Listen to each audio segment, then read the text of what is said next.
Muy buenas noches, ¿cómo se encuentran? En respuesta a lo que me solicitaron en la clase anterior, pues el día de hoy vamos a hacer un par de ejercicios utilizando el Excel para que ustedes vean cómo se desarrolla el análisis estadístico de, de un diseño experimental completamente aleatorizado, que es el más sencillo, y de un diseño en bloques en el Excel, ¿sí?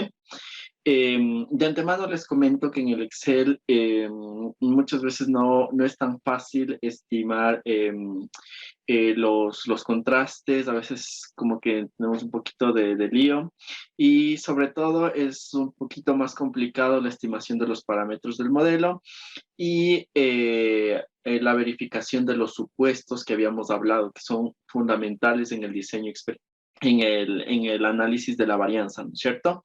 Ya sabemos que si no podemos verificar los supuestos, pues nuestro análisis estadístico simplemente carece de validez. Entonces, esta es una debilidad que tiene la resolución de los ejercicios en el Excel, ¿sí? Por eso es que les había comentado que es preferible trabajar con un programa estadístico, que en este caso estamos utilizando el Minitab, que además tiene un ambiente bastante amigable, ¿no? Muy bien, entonces voy a proceder a compartirles mi pantalla y vamos a empezar. Básicamente el día de hoy lo que vamos a hacer es resolver los ejemplos que tenemos, que tenemos en las presentaciones, ¿no? Los ejemplos que desarrollamos la clase anterior. Entonces vamos a seguir trabajando con esos mismos, ¿de acuerdo? Eh, ok, antes de continuar, pues les voy a indicar unas simplificaciones que nosotros tenemos que tener en consideración con las ecuaciones del diseño, perdón, con las ecuaciones que se presentaron para la estimación de la sumatoria de cuadrados en la tabla de la ANOVA. Esto para que el ejercicio sea un poco más sencillo de efectuarse en el Excel y no tengamos que utilizar demasiadas tablas auxiliares para realizar los cálculos, ¿sí? Ese es el objetivo de utilizar estas ecuaciones simplificadas, por decirlo de alguna forma. Entonces les voy a poner las ecuaciones en el Excel para que pues todos las tengamos disponibles, ¿no?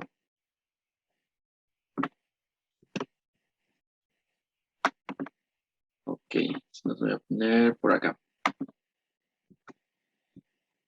Muy bien, entonces, a ver, voy a dejar de compartirles un rato la pantalla y voy a compartirles toda la pantalla para poder ir cambiando de programa en programa y sea más fácil y no tenga que estar interrumpiendo a cada rato, ¿sí? Entonces, aquí estamos. Ya.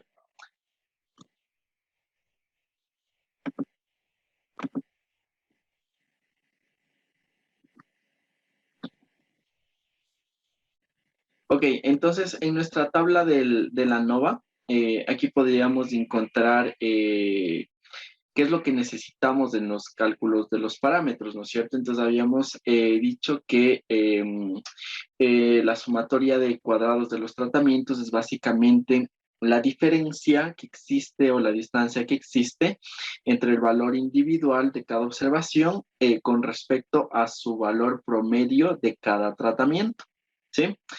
Esto se puede representar de la siguiente forma. Vamos a tener que es igual a la sumatoria de cada uno de los tratamientos elevado al cuadrado dividido para el número de observaciones del tratamiento.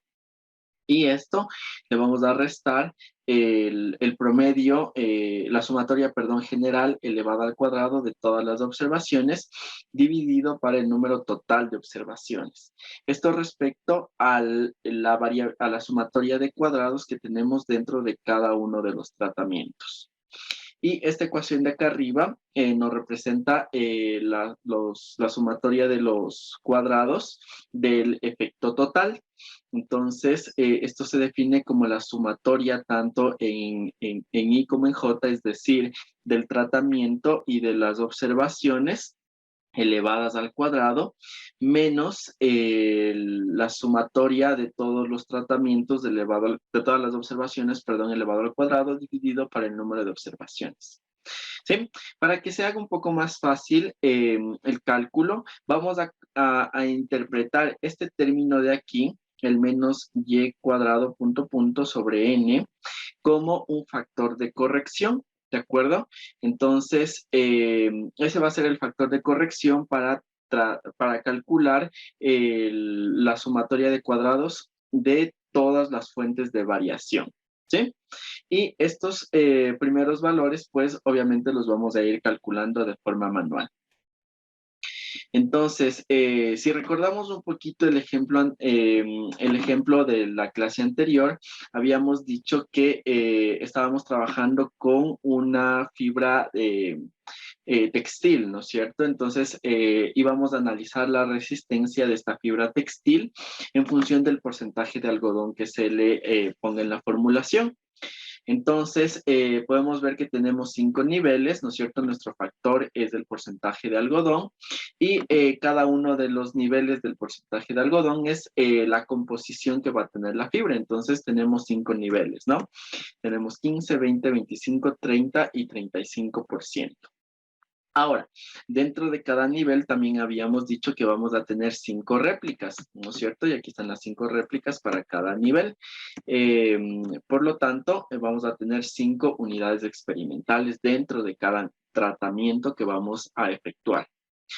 Y aquí tenemos la tabla con la que empezamos la clase anterior. En este caso tenemos la resistencia a la tensión, que es nuestra variable que vamos a analizar, ¿sí? Lo primero que vamos a hacer es calcular, bueno, vamos a hablar un poquito de nomenclatura, ¿de acuerdo? Cuando nosotros nos referimos a Y sub IJ, sabemos que corresponde a cada una de las observaciones, como lo definimos en la clase anterior, ¿no? Vamos a trabajar con la misma nomenclatura. Y sub IJ es cada una de las observaciones, ¿sí? Entonces, cuando nosotros nos estamos refiriendo a y punto, nos vamos a referir a la sumatoria de las observaciones del tratamiento I, ¿de acuerdo? Entonces, esta columna va a representar la suma de de las observaciones dentro del tratamiento, ¿de acuerdo? Cuando nosotros utilizamos y punto y sobre esta y ponemos una barra, aquí en el Excel no le puse la barra que es un poco complicado, ¿no? Pero le puse promedio entre paréntesis, nos vamos a referir al promedio de al promedio de la variable de respuesta dentro de cada tratamiento, ¿de acuerdo? Entonces, básicamente es el promedio del tratamiento, ¿no? Entonces, estoy calculando el promedio de todas las observaciones del mismo tratamiento. Y obviamente, y punto cuadrado nos va a representar el cuadrado de la sumatoria, ¿de acuerdo? Entonces, básicamente, cuando nosotros ponemos puntos, estamos hablando de sumatorias, ya sea en filas o columnas. Entonces, si yo pongo punto en lugar de la J, significa que estoy sumando todas las observaciones dentro del mismo tratamiento. Si pongo punto J, significa que estoy sumando en columnas, ¿sí? Y si a esa nomenclatura le ponemos una barra encima, significa que estamos trabajando con los promedios, para que tengamos claros todos la nomenclatura nada más. Entonces, como les había dicho, en nuestra tablita vamos a ir calculando primero la sumatoria de todos los tratamientos, los promedios de todos los tratamientos y finalmente el cuadrado de la sumatoria de los tratamientos, que es lo que vamos a utilizar, porque si ustedes se fijan en esta fórmula, nosotros debemos hacer la sumatoria, valga la redundancia, de los cuadrados de los tratamientos dividido para el número de tratamientos que tenemos, ¿no? Entonces, como les había dicho, en esta columna, en la columna G, pues básicamente estamos simplemente calculando la sumatoria. Entonces sumamos cada una de las observaciones y procedemos a arrastrar el cálculo, ¿no? Entonces aquí tengo la sumatoria del tratamiento 1, la sumatoria del tratamiento 2, la sumatoria del tratamiento 3, la sumatoria del tratamiento 4 y la sumatoria del tratamiento 5, ¿sí? Una preguntita, no sé si es que ustedes, no sé si es que ya tienen disponible este material en el aula virtual para que ustedes lo vayan mirando conjuntamente a medida que vamos avanzando en la clase. Y si no, mejor les pongo ahorita en el grupo de WhatsApp para que ustedes igual vayan desarrollando, ¿no? Y yo les recomiendo, de hecho, que no solo vayan mirando las fórmulas, sino que vayan desarrollando el cálculo para que así pues lo puedan entender de mejor manera, ¿sí? Muy bien. Entonces, como les había dicho, primero calculamos la sumatoria, luego calculamos los promedios dentro de cada uno de los tratamientos, de igual forma simplemente arrastramos el cálculo y luego vamos a elevar al cuadrado la sumatoria de cada uno de los tratamientos. Entonces tengo la sumatoria elevado al cuadrado. Muy bien. Por otra parte, vamos a utilizar una matriz auxiliar, porque fíjense en que en el otro caso nos está pidiendo que calculemos el promedio, perdón, acá arriba, la sumatoria de cada uno de los valores de las unidades experimentales elevadas al cuadrado.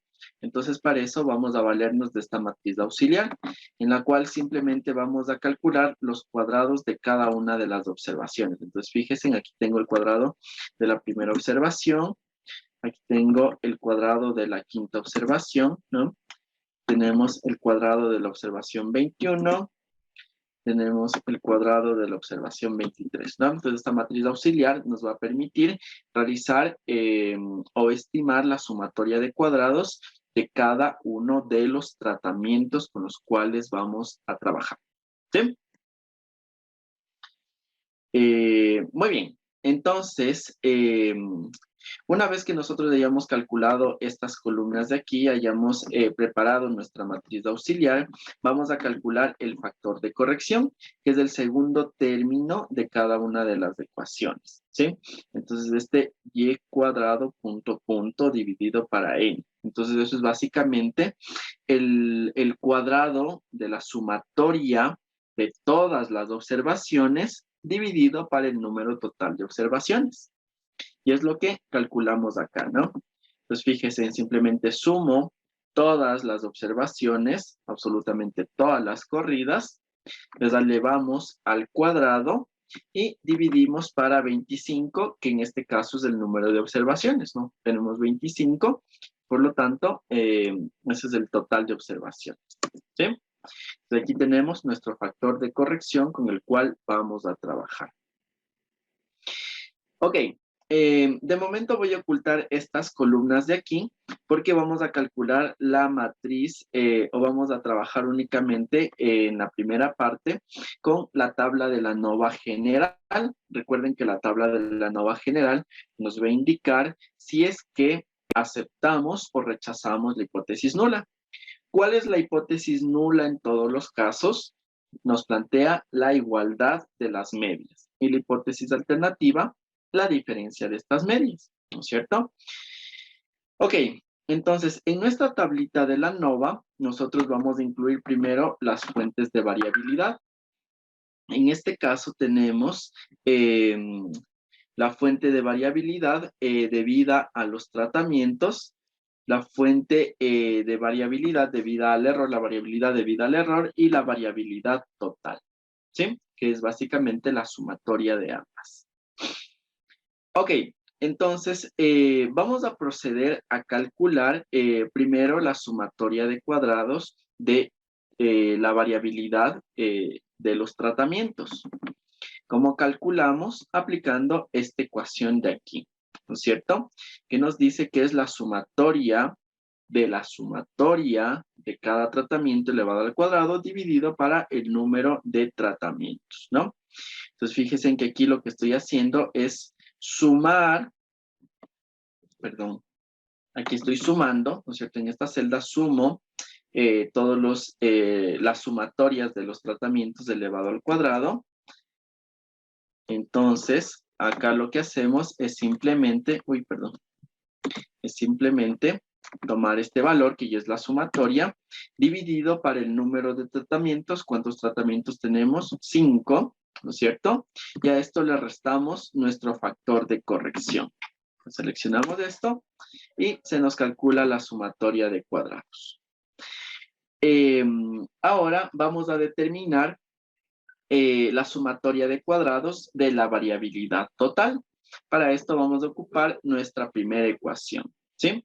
Entonces, aquí lo que vamos a hacer es sumar todos las observaciones elevada al cuadrado, ¿no es cierto? Que utilizamos nuestra matriz auxiliar, sumamos todo, y a esto le restamos el factor de corrección, que es la celda B17, ¿sí? Lo restamos nuestro factor de corrección y nos da la sumatoria de cuadrados total. Ahora, recuerden que en el modelo habíamos dicho que, vamos a la tablita de la ANOVA, que, bueno, aquí no se expresa, ¿no? Pero la sumatoria de cuadrados total, es igual a la suma de cuadrados del error más la suma de cuadrados de los tratamientos. Por lo tanto, si yo ya conozco la suma de cuadrados de los tratamientos y la suma de cuadrados total, pues la del error simplemente la calculo por diferencia, ¿no? Entonces, calculo la diferencia de los cuadrados totales menos la sumatoria de cuadrados debida a los tratamientos. Y con esto calculamos las tres fuentes, la sumatoria de cuadrados de las tres fuentes de variabilidad. ¿Sí? No sé si es que estamos hasta allí claros. ¿Tienen alguna duda, alguna pregunta? Espero que estén realizando el ejercicio ustedes también, ¿no?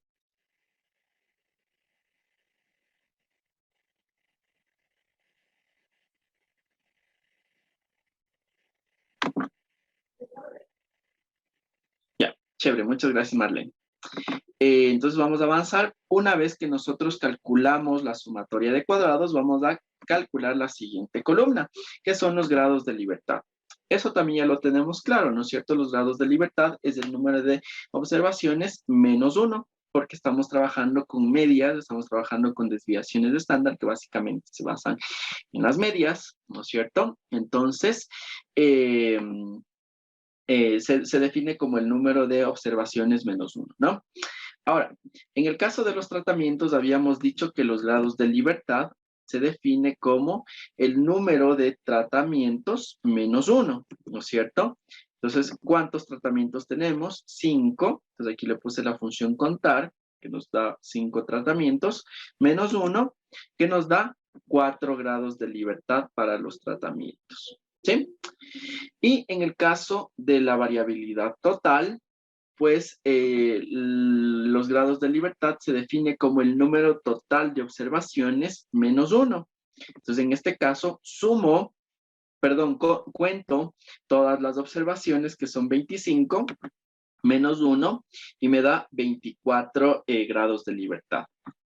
Nuevamente, los grados de libertad del error se pueden calcular por diferencia. Entonces tenemos que los grados de libertad totales menos los grados de libertad debidos a los tratamientos, y nos da 20 grados de libertad, ¿sí? Los cuadrados medios, pues es muy fácil de calcular. En este caso simplemente dividimos la sumatoria de cuadrados dividido para el número de grados de libertad. Entonces aquí tenemos la celda B dividido para la celda C, ¿no es cierto? Tenemos B21 para C21 y tenemos el cuadrado medio. Y esto absolutamente en todos los casos, ¿sí? Entonces es la parte más sencillita. Y luego determinamos el factor de Fisher. El factor de Fisher lo vamos a determinar únicamente para el factor de tratamiento, que es el que nos interesa, ¿sí? ¿Cómo definimos el factor de Fisher? Es el cociente entre el cuadrado medio de los tratamientos y el cuadrado medio del error experimental. ¿sí? Entonces aquí tenemos la diferencia entre el cuadrado medio, el cociente entre el cuadrado medio de los tratamientos y el cuadrado medio del error experimental. Y tenemos un factor de Fisher de 14, ¿sí?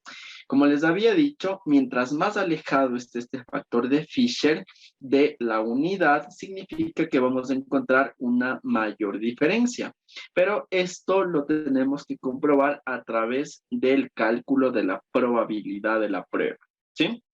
Entonces, vamos a proceder al cálculo de la probabilidad. ¿Cómo estamos trabajando con el factor de Fisher? Tenemos que calcular la probabilidad de ese factor de Fisher, ¿sí? Entonces, para ello vamos a utilizar la función del Excel, que es dist.f. En este caso nos va a pedir que ingresemos el valor X, que representa nuestro factor de Fisher. En este caso, el que lo determinamos previamente, ¿no es cierto?, en la celda E21. Luego nos pide los grados de libertad del numerador, es decir, los grados de libertad del factor de tratamiento. Y finalmente nos solicita los grados de libertad del denominador, es decir, del error experimental, ¿sí? Entonces fíjense, aquí tomamos el factor de Fisher, grados de libertad del tratamiento, grados de libertad del error experimental, ¿sí? Damos Enter y con esto nos devuelve la probabilidad. Ahora, ya sabemos que esta probabilidad tenemos que contrastarla con el nivel de significancia. ¿A qué nivel de significancia queremos trabajar? Al 5%, ¿no es cierto? Porque estamos trabajando al 95% de confianza. Entonces, en el caso en el que la significancia en el que la probabilidad es menor que el nivel de significancia, rechazamos la hipótesis nula y por lo tanto se acepta la hipótesis alternativa, ¿no? En este caso, como la probabilidad es básicamente de 0 y la significancia de 0.05, significa que la probabilidad del p-value es menor que el valor de la significancia. Y en este caso, pues nuestra conclusión será rechazar la hipótesis nula y por lo tanto aceptamos la hipótesis alternativa. ¿Qué nos quiere decir el hecho de que rechacemos la hipótesis nula? Estamos rechazando la hipótesis que dice que todas las medias son iguales. Entonces significa que sí, al menos uno de los tratamientos nos está dando una condición diferente, una característica diferente, ¿no es cierto? Y por lo tanto, significa que en realidad uno de los tratamientos es diferente del resto, ¿sí? Hasta aquí la prueba de la ANOVA. Como ustedes pueden darse cuenta, es una prueba bastante sencillita, pero potente, ¿no? Porque nos permite identificar si es que en realidad existen o no diferencias significativas entre los diferentes tratamientos. Ahora, con esta información que tenemos hasta el momento, yo no puedo decidir que el tratamiento 1 es mejor que el tratamiento 2, o el tratamiento 3, o el tratamiento 4. Para ello tengo que hacer una prueba de contrastes. Como habíamos visto en la clase anterior, a través del uso del Minitab, nosotros podemos determinar los contrastes, ya sea utilizando diferentes criterios, ¿no es cierto? Entonces nosotros utilizamos la prueba de Tukey, y si no me equivoco, utilizamos el criterio de Bonferrón, ¿no es cierto? Entonces, esto hace comparaciones entre los diferentes tratamientos y nos indica cuál es igual o cuál es diferente del otro, ¿no es cierto? Entonces, compara el tratamiento 1 versus el 2, 3, 4 y 5. Luego el tratamiento 2 versus el 1, 3, 4 y 5. Y así sucesivamente. Y luego los agrupa en categorías, aquellos que son iguales, y los diferencia de los otros tratamientos, ¿sí? En este caso, ese tipo de pruebas estadísticas es un poquito más complicado de realizar y por lo tanto vamos a hacer únicamente las comparaciones de los contrastes ortogonales, ¿de acuerdo? ¿Qué es un contraste ortogonal? Entonces, son contrastes equilibrados básicamente, ¿de acuerdo? Entonces, ¿esto qué nos quiere decir? Que nosotros vamos a identificar o vamos a tratar, sí, vamos a tratar de identificar diferentes grupos dependiendo de la experiencia que nosotros tengamos, ¿de acuerdo? Entonces, por ejemplo, podemos comparar grupos altos contra grupos bajos y luego ir comparando dentro de cada una de las secciones que nosotros hicimos, ¿sí? Ya les voy a explicar esto, cómo se va realizando. Lo importante de los contrastes ortogonales es que nosotros vamos a utilizar, aquí me voy a permitir compartirles un ratito un libro que suelo utilizar, es el libro de diseño de experimentos de Montgomery, es un libro bastante útil, que además es fácil de comprender, ¿no? De hecho, haciendo un paréntesis en este momento, les comento que de igual este libro envié hoy a la tarde a la administración, entonces, junto con otro libro que se llama Design of Experiments, para que ustedes lo tengan disponible, ¿no? Y puedan ir ampliando la información que yo les proporciono a través de estas clases virtuales, ¿no?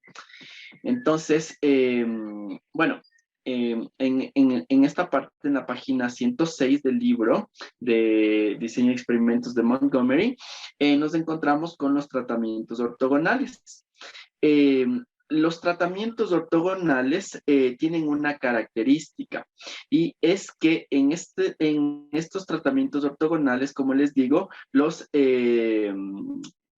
las comparaciones tienen que ser equilibradas, ¿de acuerdo?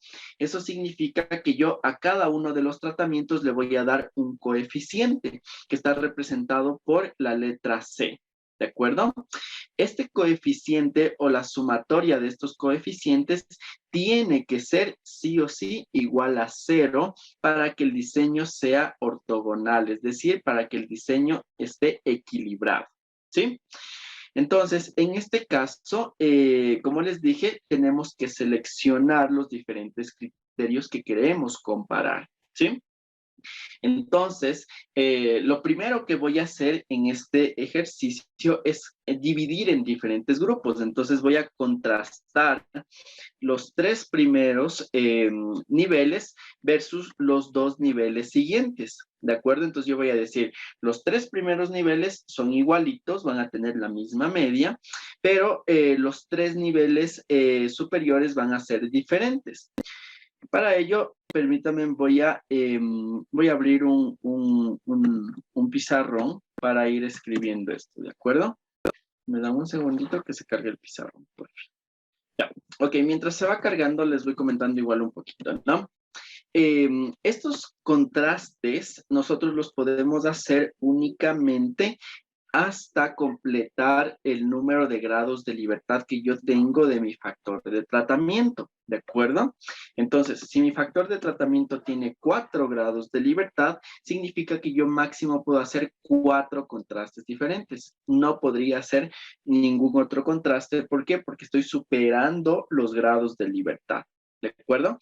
En este caso, vamos a trabajar únicamente con 4 contrastes. De igual forma, los contrastes que yo estoy planteando en este ejercicio no son una camisa de fuerza. Yo puedo organizar los contrastes dependiendo de la experiencia que tenga del proceso, según cuál me convenga más, ¿sí? Y otra cosa, que cada uno de los contrastes también va a tener una hipótesis nula y una hipótesis alternativa, ¿de acuerdo? Entonces, la hipótesis nula nos plantea la igualdad de las medias y la hipótesis alternativa nos plantea la diferencia entre las medias, ¿no? Igual que lo que hemos venido trabajando. Entonces, me parece que aún no se carga el pizarrón. En todo caso, voy a utilizar la herramienta para escribir de aquí, ¿de acuerdo? Entonces, vamos a utilizar esta herramienta.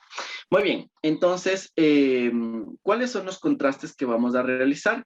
Para el contraste número 1, vamos a definir que, recuerden que tenemos 5 tratamientos y les dije que vamos a agrupar los tratamientos bajos versus los tratamientos altos.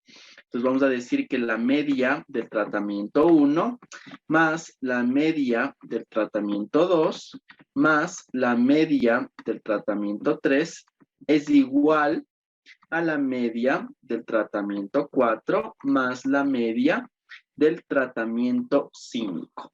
¿Sí?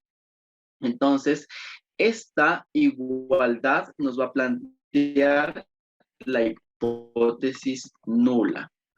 Por lo tanto, la hipótesis alternativa nos va a decir que la media del tratamiento 1 más la media del tratamiento 2 más la media del tratamiento 3 es diferente a la sumatoria de la media del tratamiento 4 más la media del tratamiento 5. ¿Sí?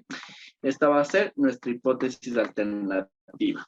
¿Para cuál contraste? Para el primer contraste. Entonces, si es que nos fijamos nuevamente, aquí decimos que a cada uno de los contrastes nosotros le vamos a dar un coeficiente. Y como les había dicho, la sumatoria de estos coeficientes tiene que ser igual a 0, ¿no es cierto?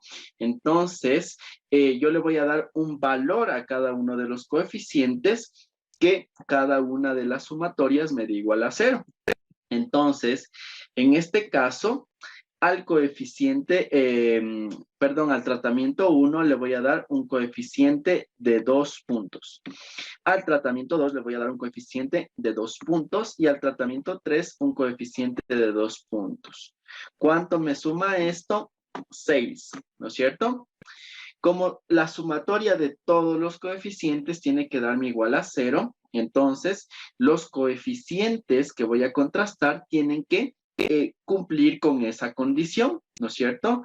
Entonces, por ello, al tratamiento 3 le voy a dar un coeficiente de menos 4, le voy a dar de menos 3, y al tratamiento 5 le voy a dar también un coeficiente de menos 3. Esta sumatoria, ¿cuánto nos da? Menos 6. Si sumamos todos los coeficientes, menos 6 más, 6 más menos 6 nos da la sumatoria igual a 0. Por lo tanto, corresponde a un contraste ortogonal. ¿Sí?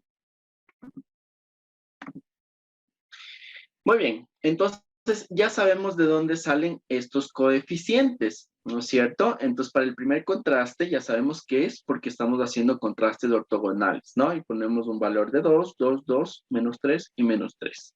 Ahora, para el siguiente contraste, dentro del grupo, a ver, Marlene ha levantado la mano. A ver, te escuchamos, Marlene.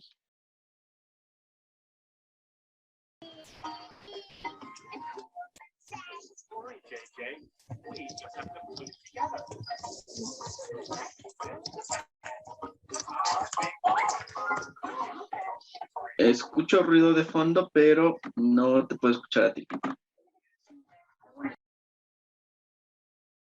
Ya, a ver, nos está preguntando por qué se le da el valor de 2. Muy bien, como les había dicho, estos coeficientes tienen que dar una sumatoria total de 0, ¿no? Entonces, ¿qué tal si yo le doy un valor de 1, 1 y 1? Entonces significa que acá le tengo que, a los coeficientes de los tratamientos altos, tengo que darles un peso equivalente a la sumatoria de estos, ¿no?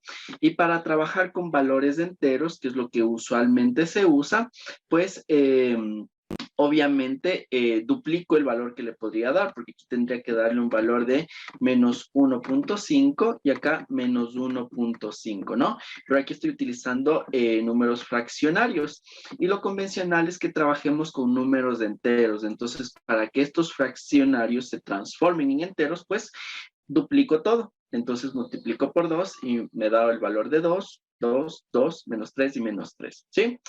El coeficiente que ustedes le den es independiente. Ustedes le pueden dar cualquiera del valor.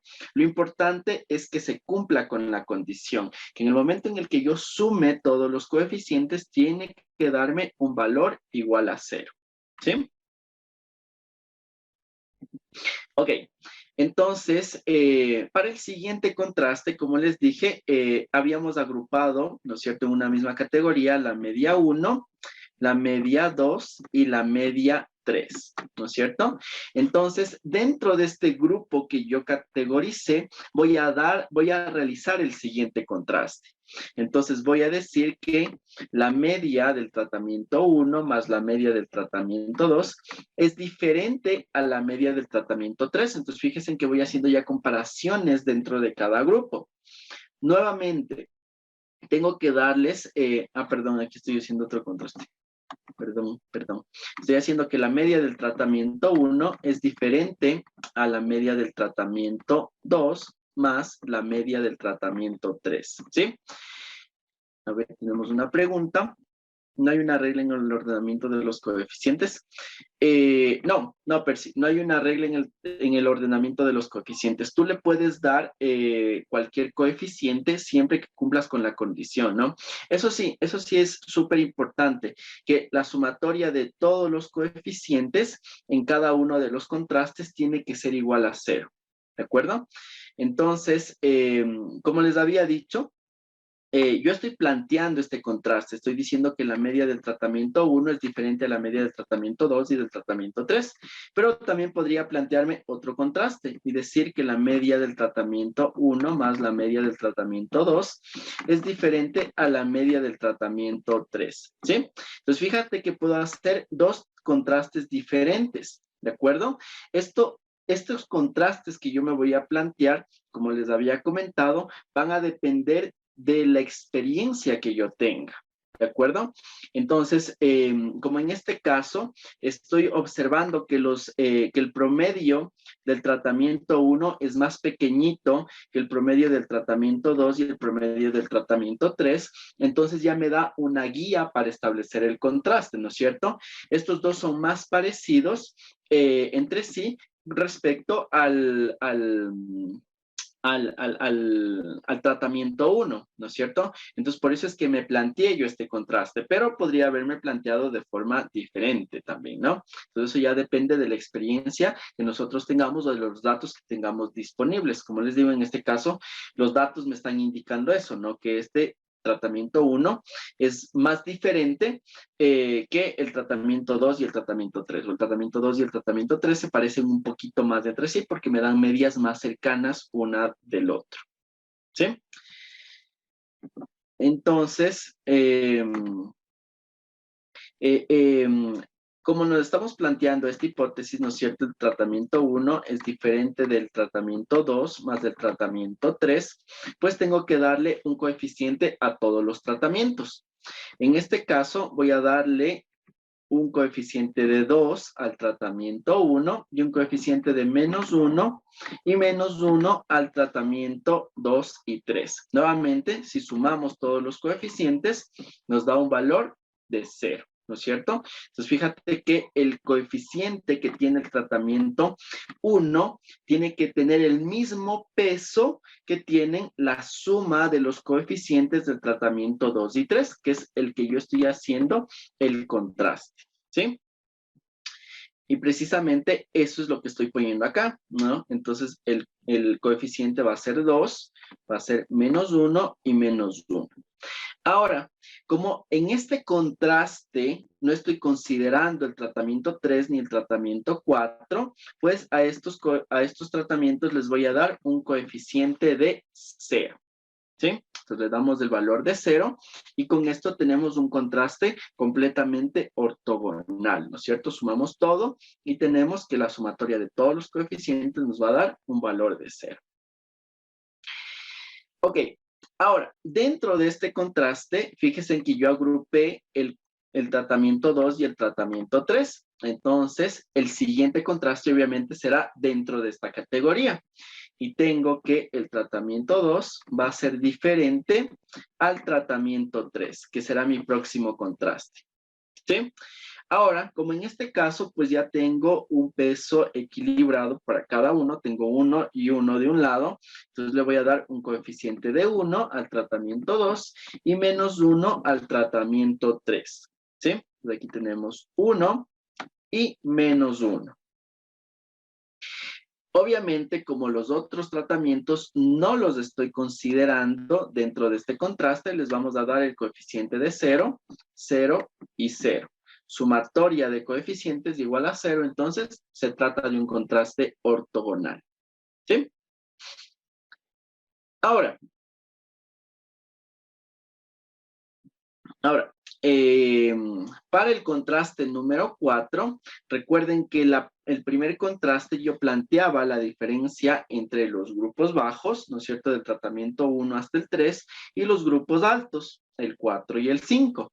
Entonces, dentro de esto voy a proceder con el contraste de los grupos altos. Entonces, voy a decir que la media del tratamiento 4 es diferente a la media del tratamiento 5. Nuevamente, como tengo 1 y 1 por lado, puedo utilizar el coeficiente de 1.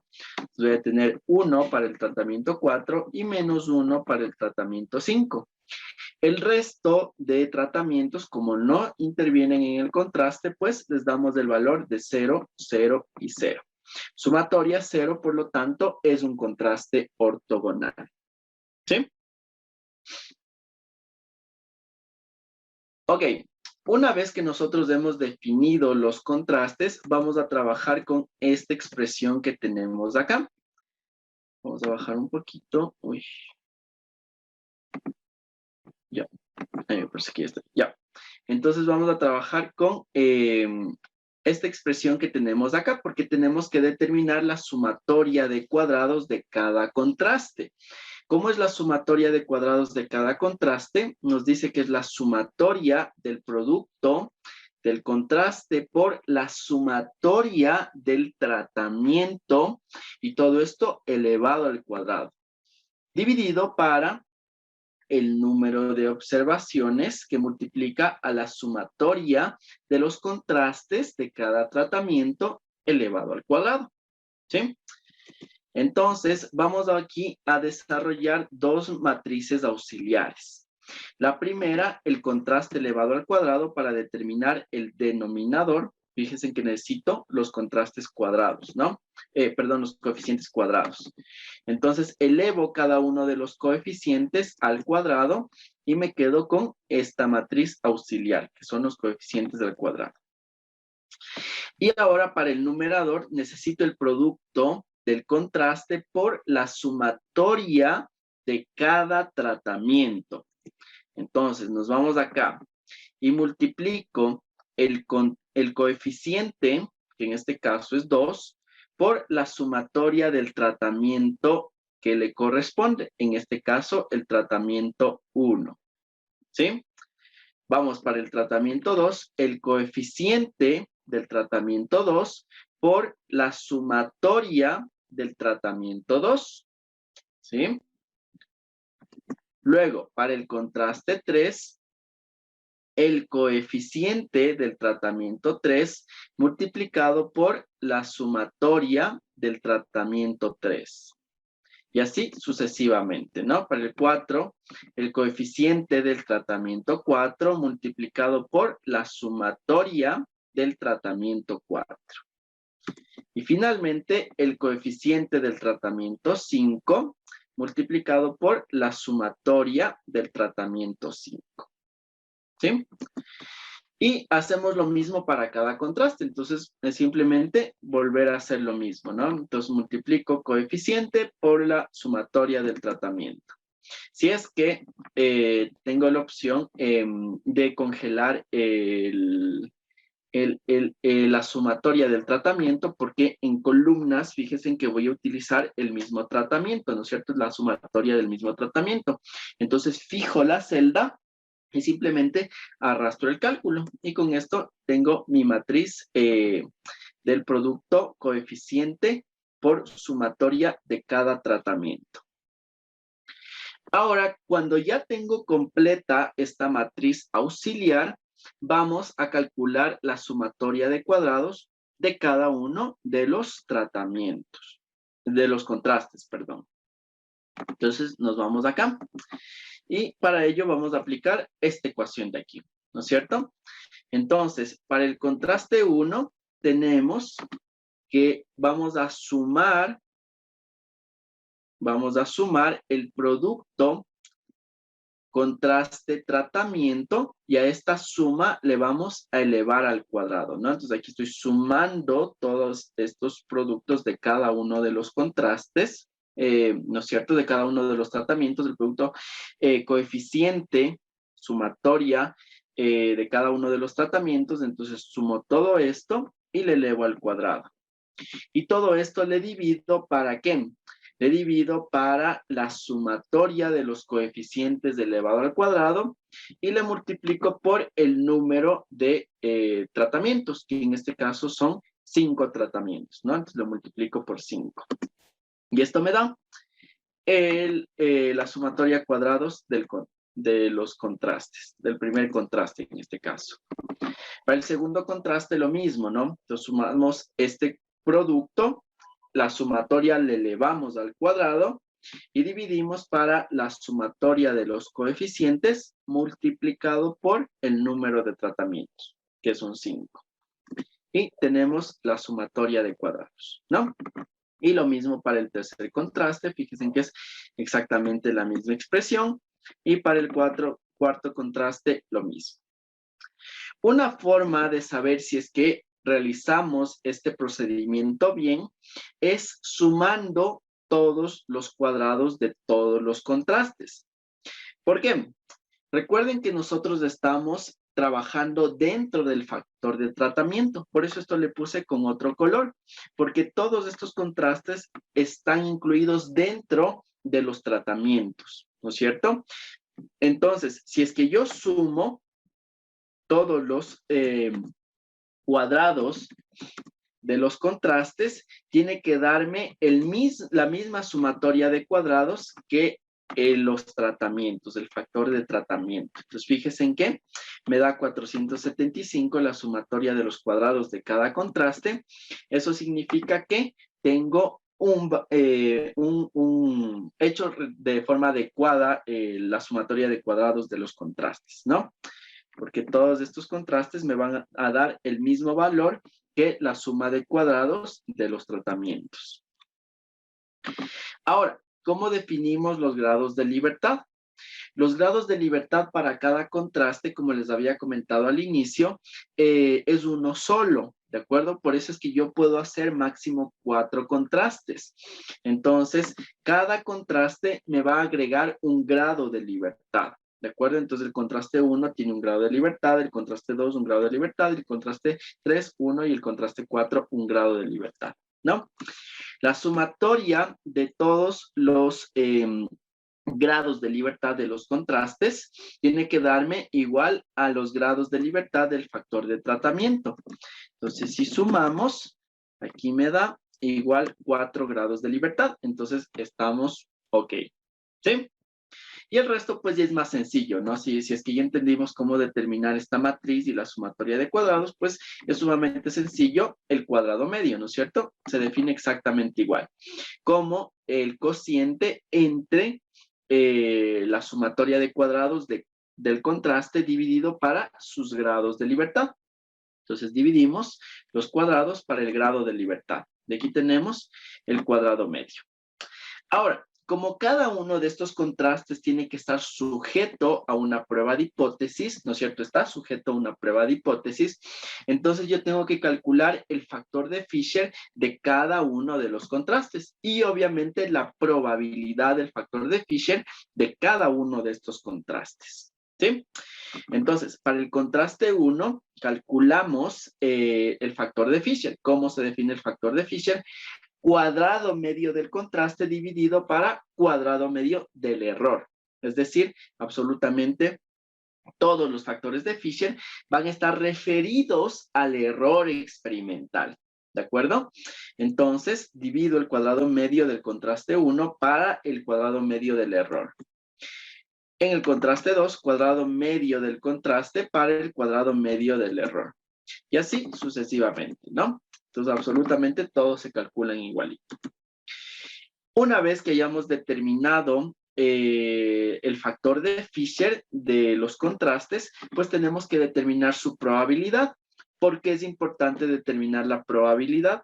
Porque ya sabemos que a través de la probabilidad nosotros vamos a poder aceptar o rechazar la hipótesis nula. Es decir, vamos a poder completar nuestra prueba de hipótesis, ¿no es cierto? Entonces, nuevamente, ¿cómo determinamos la probabilidad? Para ello vamos a utilizar la misma distribución, la distribución de Fisher, ¿de acuerdo? Entonces ponemos dist F, que nos pide el factor de Fisher. Entonces, en este caso, seleccionamos el factor de Fisher de cada contraste, los grados de libertad del contraste que corresponda y los grados de libertad del error experimental, ¿no? Entonces, de igual forma, calculamos. Como ustedes se pueden dar cuenta, si es que congelamos la celda del cuadrado, perdón, de los grados de libertad del error experimental, pues podemos arrastrar el cálculo y ya tenemos nuestra matriz completa, ¿sí? Ahora, como les había dicho, fíjense en que mientras más lejos se encuentra el factor de Fisher de la unidad, significa que vamos a tener mayor diferencia y por lo tanto vamos a tener una menor probabilidad, ¿no es cierto? Entonces fíjense que para los valores chiquiticos, les voy a resaltar en una celda amarilla, de 2,78 y de 1,5, la probabilidad es de 0,11 y 0,23 respectivamente, ¿no es cierto? Obviamente, cuando se incrementa la distancia en el factor de Fisher, en este caso para el 18 y el 36, la probabilidad va a ser más pequeña, ¿no es cierto? Entonces, significa que vamos a tener diferencias significativas. Ahora, vamos a hacer el análisis de cada una de estas probabilidades respecto al nivel de significancia que estamos trabajando. Entonces, para el primer contraste tenemos una probabilidad de 0,11. Esta probabilidad es mayor que el nivel de significancia, que es de 0,05. Cuando la probabilidad es mayor que el nivel de significancia, ¿qué hacemos? Aceptamos la hipótesis nula. ¿Qué nos plantea la hipótesis nula? La igualdad de las medias, ¿no es cierto?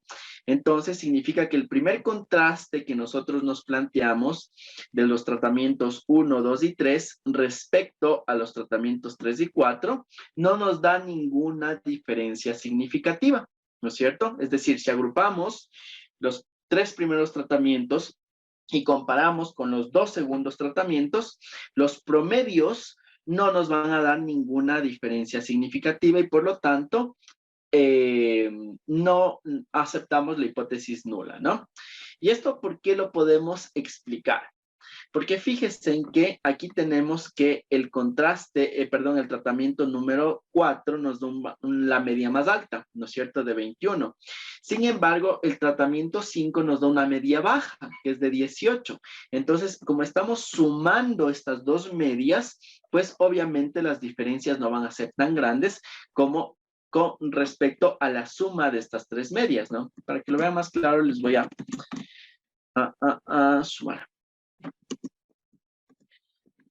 Suma.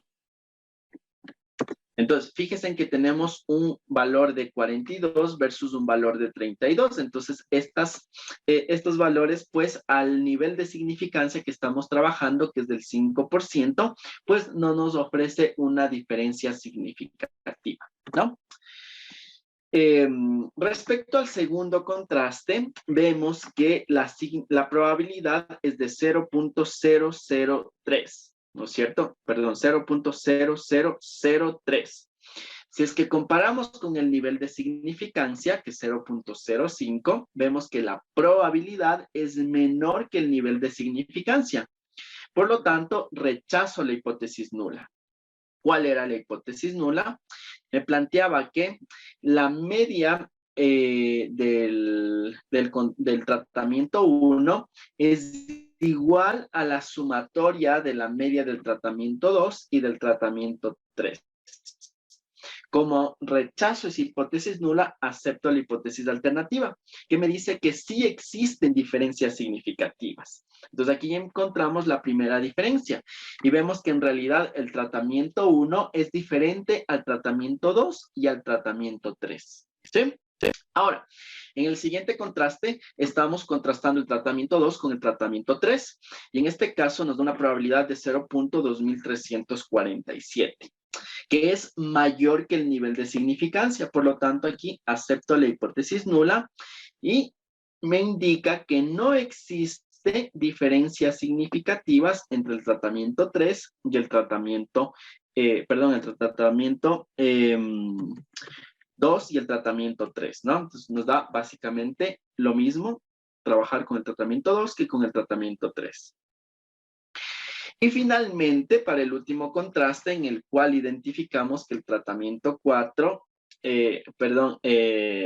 estamos comparando el tratamiento 4 con el tratamiento 5, tenemos una probabilidad de 0, que obviamente es menor que el nivel de significancia, y por lo tanto rechazamos la hipótesis nula, y en este caso nos indica que sí existen diferencias significativas entre el tratamiento 4 y el tratamiento 5, ¿no? Otro contraste que nosotros podríamos plantearnos a fin de acercarnos un poquito más al criterio de Bonferroni y al criterio de Tukey, como nosotros podemos detectar inmediatamente que el tratamiento 4 es diferente de los otros tratamientos, entonces podríamos precisamente hacer eso, contrastar el tratamiento 4 con el tratamiento 1, con el tratamiento 2, con el tratamiento 3 y con el tratamiento 5, ¿sí? Para ello, ¿cómo haríamos? Pues simplemente cambiamos los coeficientes, ¿no es cierto? Si en el primer contraste quiero contrastar el tratamiento 4 con el tratamiento 1, pues el coeficiente del tratamiento 1 será 1. Como no considero el tratamiento 2 será 0. Como no considero el tratamiento 3 será 0. Como no considero el tratamiento 5 será 0. Y para que sea un contraste ortogonal, voy a darle al tratamiento 4 el valor de menos 1. ¿Sí? Y de hecho, como en todos los casos voy a contrastar el tratamiento 4 con el resto, pues vamos a darle ese menos 1 en todos los casos, ¿no? Entonces aquí tenemos 1, 1, 0. Tenemos 0, 1, 1 menos 1. Y aquí tenemos 0, 0, menos 1, 1. Entonces, nuevamente, fíjense que en el momento en el que yo estoy cambiando el contraste, ¿no es cierto? Obviamente se me cambian las sumatorias de los cuadrados. Uy, en este caso no sé algo completamente diferente. A ver.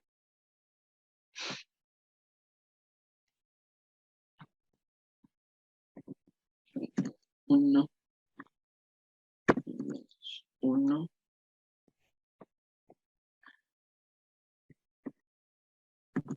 Uno.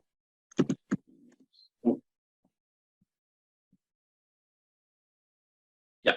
Entonces, fíjense que en este caso, pues, al hacer esta modificación, pues, estoy haciendo el contraste de cada uno de los tratamientos solo con el tratamiento 4, ¿no es cierto? De igual forma, se trata de un contraste ortogonal porque la sumatoria nos va a dar igual a 0, ¿no? Déjenme ver cuánto nos da esta sumatoria. Sí, la sumatoria de los contrastes nos da igual a 0. En este caso, obviamente, se nos cambia el factor de Fisher y la hipótesis nula, ¿no? Y podemos ver que, por ejemplo, en el contraste 1, aceptamos la hipótesis nula. Entonces, en este caso, nos está diciendo que no existen diferencias significativas entre el tratamiento 4 y el tratamiento 5, ¿no?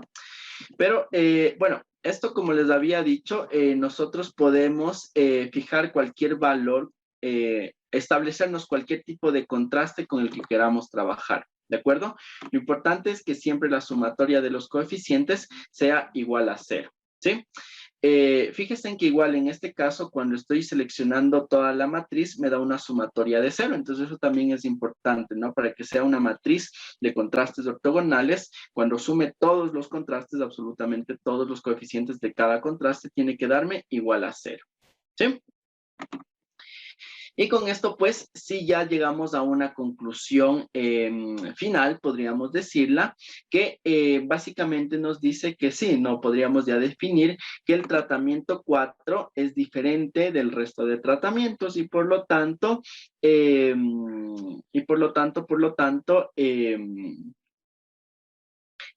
como nos da el mayor promedio, pues sería el mejor tratamiento porque nos está ofreciendo la mayor resistencia a la tensión. ¿Sí? No sé si es que está claro este ejercicio, tienen alguna duda, alguna pregunta, lo pudieron ir revisando junto con la matriz que les pasé.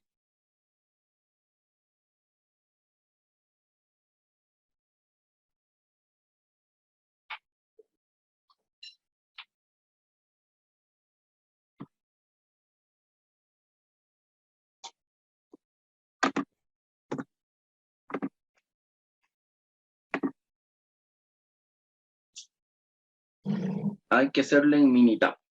O sea, ¿quieren hacerlo en Minitab nuevamente?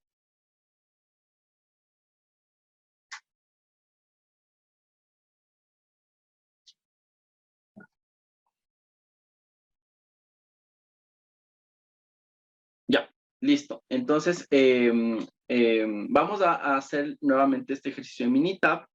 Entonces, para ello vamos a preparar primero la matriz que vamos a trabajar en el Minitab. Recuerden que en el Minitab es más fácil trabajar cuando nosotros ponemos en una sola columna todos los tratamientos y en otra columna todas las variables de respuesta, ¿sí? Entonces, para ello me voy a permitir copiar esta tablita en una hoja de cálculo diferente. Aquí vamos a poner nuestra tablita, ¿no? Recuerden que en el Minitab también es importante que nosotros codifiquemos las variables, ¿no es cierto? Los factores, perdón. Entonces, en este caso, aquí vamos a tener, para que no nos perdamos, ¿no? Voy a poner porcentaje de algodón. Entonces, vamos a codificar cada uno de los niveles. Para el 15% vamos a darle un valor de 1, para el 20% un valor de 2, para el 25% 3, un código, ¿no?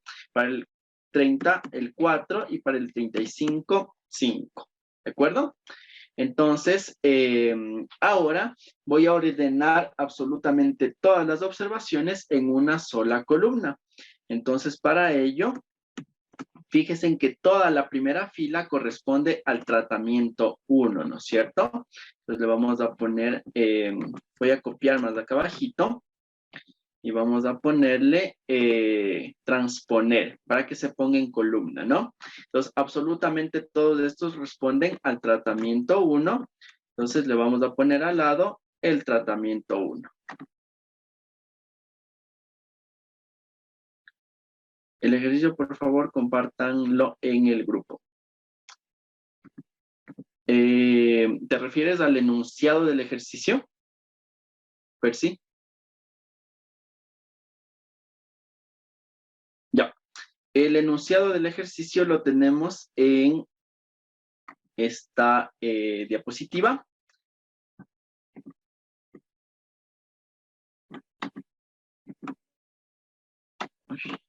Aquí, ¿no? Entonces, bueno, como está con imagen, les voy a poner en el grupo de WhatsApp. Igual no hay problema.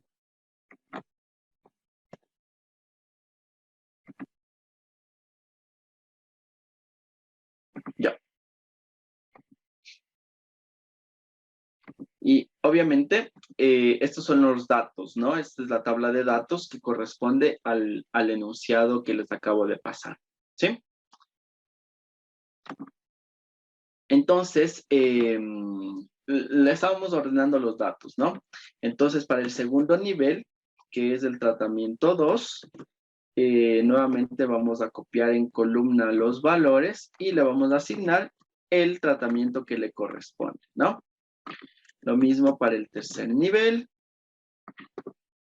Le ponemos en columna y le ponemos los datos que le corresponden. Perdón, el nivel que le corresponde. En nivel 4 lo mismo.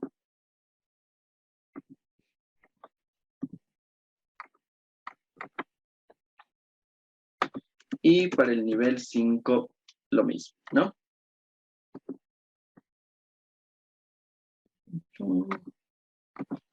Y 5.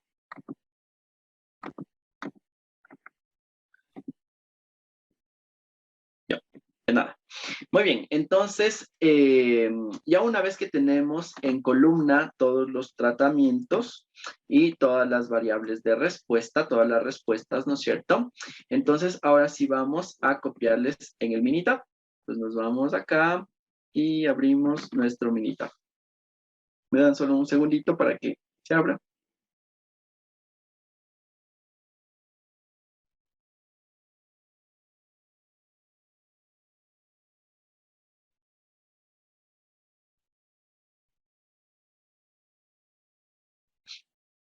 Ya. Entonces, vamos a ingresar en la primera columna el tratamiento. Si les aparece esto y utilizaron el crack, no le van a poner nada, simplemente le ponen cancelar y ya está. Entonces, en la primera columna vamos a poner el tratamiento, vamos a poner tratamiento o directamente el nombre del tratamiento, ¿no? Que es el porcentaje de algodón. Y acá vamos a poner la variable de respuesta, si quieren le ponen como variable de respuesta, o lo que estamos midiendo, que es la resistencia a la tensión. ¿Sí? Muy bien. Entonces, y simplemente vamos a copiar las celdas con las cuales vamos a trabajar. Entonces, copiamos las dos columnas, la del tratamiento y la resistencia a la tensión. ¿Sí? Una vez que ya se ha copiado, pues ya tenemos nuestra matriz lista para trabajar y vamos a proceder a hacer el análisis. Entonces, nos vamos acá, nos vamos acá a estadísticos. Vamos a poner ANOVA, que es la herramienta que vamos a utilizar para hacer el análisis. Aquí vamos a poner ANOVA de un factor, ¿no es cierto? Porque tenemos un solo factor con diferentes niveles. Y aquí nos dice todas las variables de respuesta se encuentran para el mismo nivel se encuentran en columnas, ¿no? Entonces le ponemos así. Como variable de respuesta tenemos la resistencia a la tensión.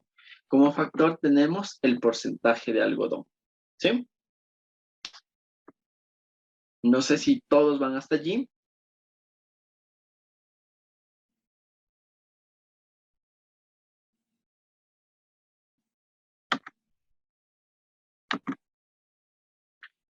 Sí, sí. Muy bien, perfecto. Entonces, continuamos. Ahora nos vamos a la parte de opciones. Aquí simplemente vamos a poner siempre no que se asume la igualdad de varianzas porque esa es una de las condiciones de la norma, ¿no? Y vamos a mantener el nivel de confianza al 95% para trabajar con una significancia del 5%. Si ustedes en algún estudio quieren ser más rigurosos, pues aquí podrían incrementar un poquito el nivel de significancia, ¿no? Pero generalmente al 95% se trabaja tanto en ciencias exactas como en ciencias sociales, ¿sí? Luego nos vamos a comparaciones y aquí vamos a poner el criterio de Tukey y el criterio de Dunet, ¿de acuerdo? Los dos nos van a dar respuestas muy parecidas. A mí me gusta personalmente trabajar más con el criterio de Tukey porque el criterio de Tukey básicamente hace comparaciones con todos los niveles, ¿no? Entonces, y hace las agrupaciones en todos los niveles. Entonces, personalmente me gusta más porque es un poquito más amigable para interpretar, ¿sí? Entonces, yo voy a trabajar con el criterio de Tukey. Entonces, le ponemos, ok. Luego nos vamos a los gráficos. Como les había dicho, la ventaja del Minitab es que nos devuelve todos los gráficos para que nosotros eh, podamos hacer los análisis de los residuales, de las gráficas de los residuales, ¿sí? En este caso le voy a poner que me ponga los gráficos de cajas, de igual forma para ver la dispersión de los puntos nada más, ¿no? Perdón, las distribuciones de cada uno de los tratamientos. Y aquí le vamos a pedir que nos ponga al menos la gráfica de la normalidad, los residuales versus los predichos para ver la homoselasticidad y los residuales versus el orden para analizar la independencia de datos, ¿no? Aquí ponemos, ok. Y ahora nos vamos a resultados, bueno, ahí le dejamos tal cual está, y finalmente nos vamos a almacenar, y aquí vamos a almacenar siempre los valores residuales, ¿no? Porque recuerden que la verificación de los supuestos se hace con el análisis de los residuales. Ponemos OK, y OK. Esperamos un ratito, y se nos genera nuestro output.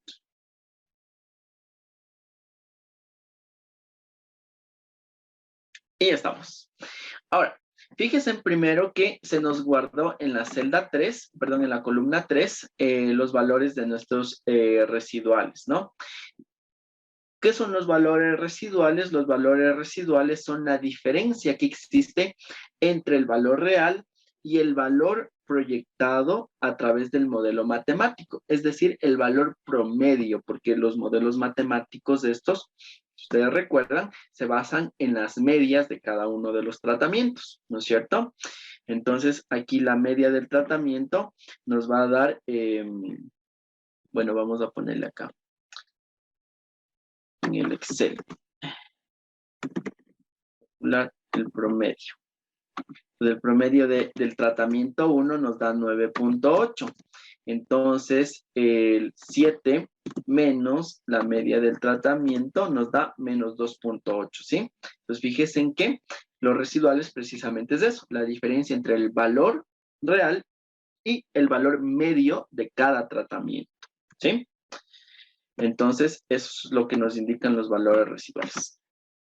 Ok, entonces ahora sí vamos a ir analizando y comparando con los resultados que obtuvimos en el Excel. Como les había dicho, aquí tenemos un resumen del método que estamos utilizando. Aquí tenemos de igual forma un resumen del factor que estamos trabajando. Y finalmente aquí tenemos nuestra tablita de la ANOVA. Entonces, para que la comparación sea más fácil, la vamos a copiar. Y de hecho la voy a copiar como una gráfica y la vamos a pegar en el análisis que hicimos previamente, ¿no? Entonces, fíjense en nuestra tabla de la ANOVA, tenemos la tabla inicial, ¿no es cierto? Voy a ocultar estas celdas de los contrastes inicialmente por razones didácticas, ¿no? Entonces, fíjense en que tenemos la misma sumatoria de cuadrados para el factor de tratamiento 475, para el error 161 y para el total 636.96, que si les redondeamos a los decimales que está trabajando el Minitab, pues nos da exactamente lo mismo, ¿no? Igualito. Los grados de libertad, lo mismo, tenemos 4 para el tratamiento, 20 para el error y 24 para el total. El cuadrado medio, obviamente vamos a obtener lo mismo, ¿no es cierto? Y el factor de Fisher, 1776. El p-value que nos devuelve exactamente el mismo, ¿no? Pueden darse cuenta que el Minitab nos da resultados bastante confiables. De hecho, nos da exactamente los mismos resultados que nosotros calculamos, ¿no? Obviamente, la conclusión en este caso sería la misma, ¿no? Como la probabilidad, el p-value, es menor que el valor de significancia, rechazamos la hipótesis nula y por lo tanto, al menos uno de los tratamientos es diferente. Pero un segundito, parece que estoy quedando sin batería, pero ya, ahí está. Muy bien. Entonces, comprobado que la tabla de la ANOVA es exactamente la misma, ¿no? Aquí además nos da un resumen del modelo. Como les había dicho, tenemos el R cuadrado ajustado y el predicho. En el predicho es considerando únicamente las medias sin considerar el error experimental. Cuando tenemos una diferencia menor del 15% entre estos R cuadrados, significa que es confiable el análisis que estamos realizando. Luego aquí tenemos un cuadro de estadísticos descriptivos para cada nivel. Entonces tenemos para el nivel 1, 2, 3, 4, 5, es decir, para cada tratamiento, los valores de las medias, las desviaciones de estándar y los intervalos de confianza, ¿no? Y finalmente aquí tenemos las comparaciones. Entonces aquí ya no hicimos una comparación ortogonal, sino que hicimos utilizamos el criterio de Tukey, ¿no? Esperen un segundito.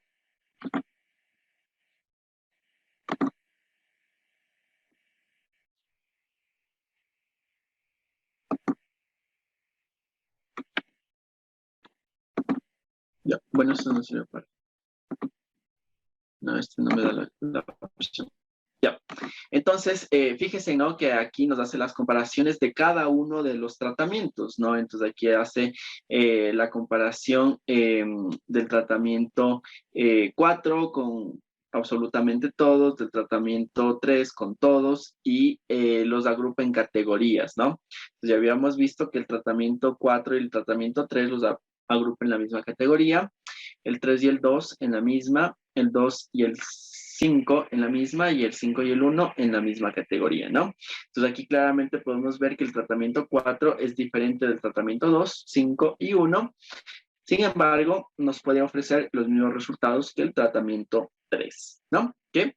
Nuestra conclusión sería que, obviamente, trabajar con el tratamiento 4 es la mejor alternativa que tenemos.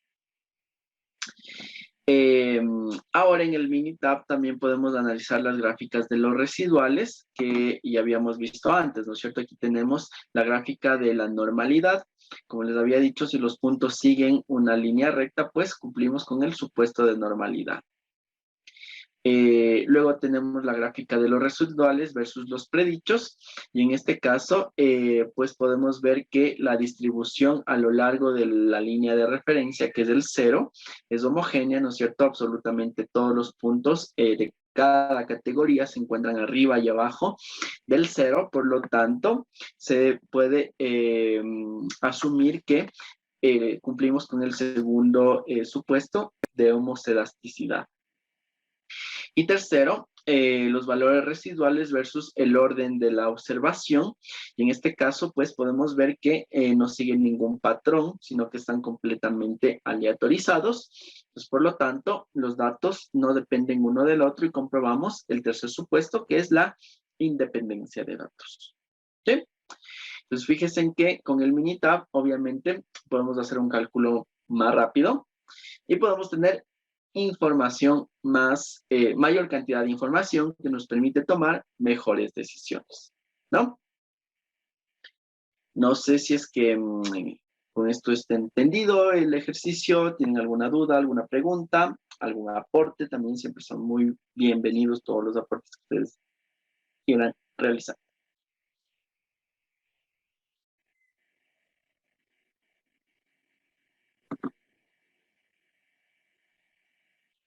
Ya, los contrastes se pueden hacer en Minitab. Ya, de hecho, si es que queremos hacer contrastes ortogonales, déjame buscar si es que tenemos alguna herramienta por aquí. A ver.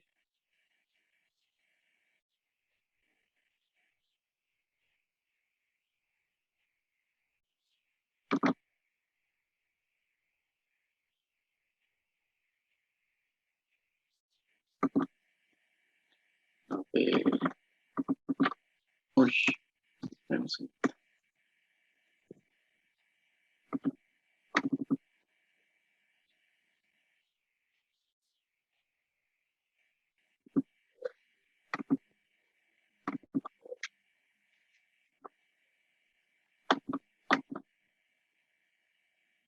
Aquí hay más factores.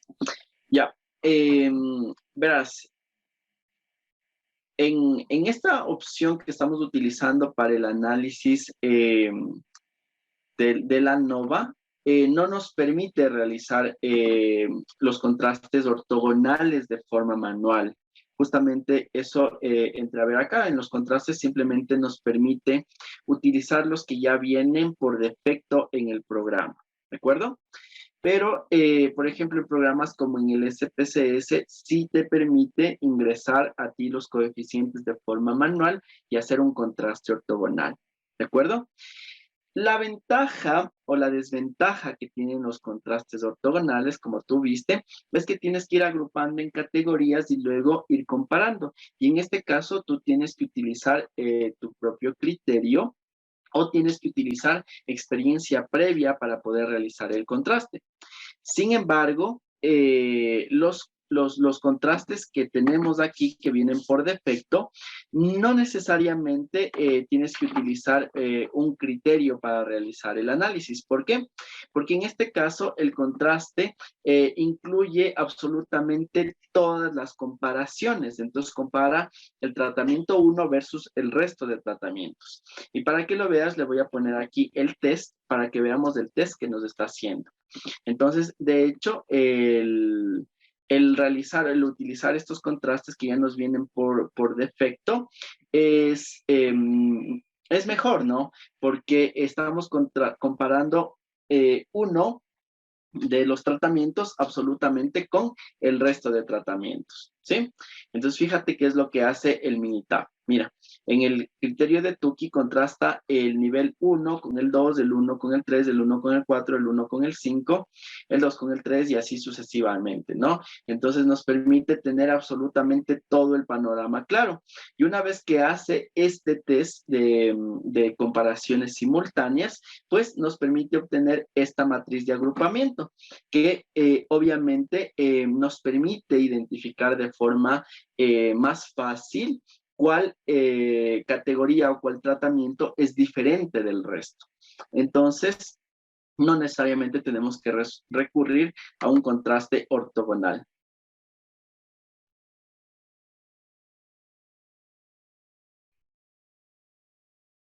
A ver, ¿y por qué se decide hacer contrastes según el enunciado del problema?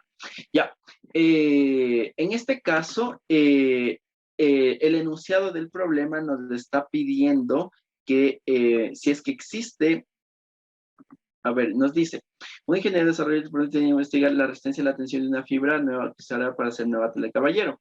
Ya, entonces, en este caso, el ingeniero quiere encontrar cuál es la mejor condición para efectuar la fibra, para generar la nueva fibra, ¿no es cierto?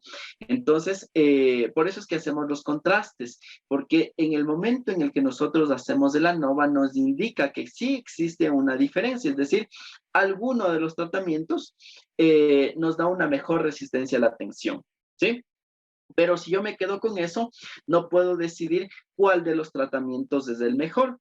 Entonces, para yo decidir cuál de los tratamientos es mejor, tengo que recurrir a realizar los contrastes. ¿De acuerdo?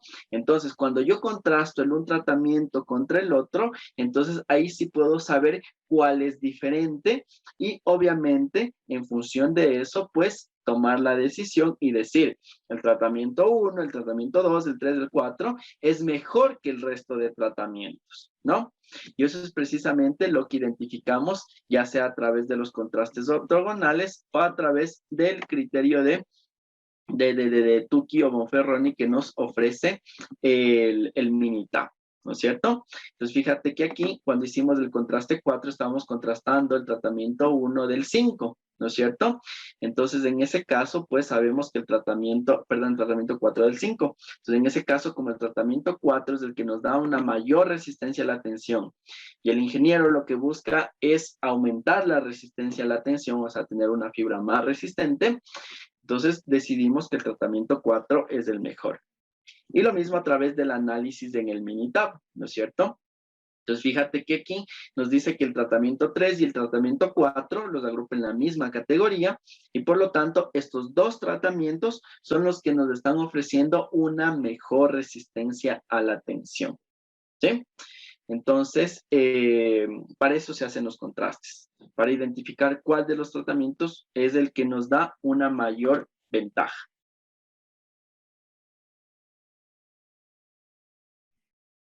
Entonces, los resultados que muestra el Tukey es similar a los resultados de contrastes ortogonales. En este caso, pues sí, llegamos a la misma conclusión, pero cuando estamos haciendo los contrastes ortogonales, tenemos que tener cuidado en las categorías que vamos haciendo en la agrupación, porque obviamente, si es que no tenemos cuidado con ello, pues de pronto podríamos llegar a una conclusión errónea, ¿no? Porque en los contrastes ortogonales estamos poniendo nuestro criterio. En cambio, en el método de Tukey, como tú puedes ver como contrasta todos contra todos, pues nos va a dar una mayor confianza, sobre todo si no tenemos experiencia en el sistema. Ok, de nada. ya saben, cualquier pregunta siempre es bienvenida y si es que no les respondo, pues, o sea, si sienten que no les he respondido, pues me lo dicen y buscamos otra forma de explicar. ¿De acuerdo? Claro, con gusto. Dime.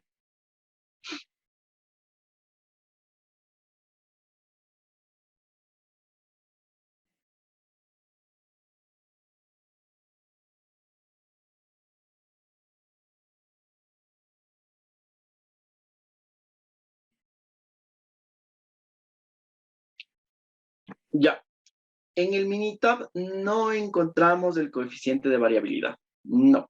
A ver, este coeficiente de variabilidad lo podríamos obtener a través de un análisis de estadísticos básicos. Entonces, si nos vamos a las estadísticas básicas, pues aquí, a ver, déjenme ver. Ya, aquí nosotros podemos seleccionar nuestra variable de respuesta, que en este caso es la resistencia a la tensión, y la variable con la cual vamos a hacer los agrupamientos, que es el algodón. Entonces aquí nosotros podemos ir seleccionando todos los estadísticos básicos, los estadísticos descriptivos que queremos. Entonces aquí sí puedo seleccionar el coeficiente de variación, como lo puedes ver. Entonces le ponemos OK y le ponemos OK. Y aquí nos entrega una tabla de estadísticos básicos, ¿no? Y aquí tenemos los coeficientes de variación para cada uno de los tratamientos. Entonces en el Minitab también nos podríamos obtener, simplemente tenemos que hacer un análisis adicional. ¿Sí?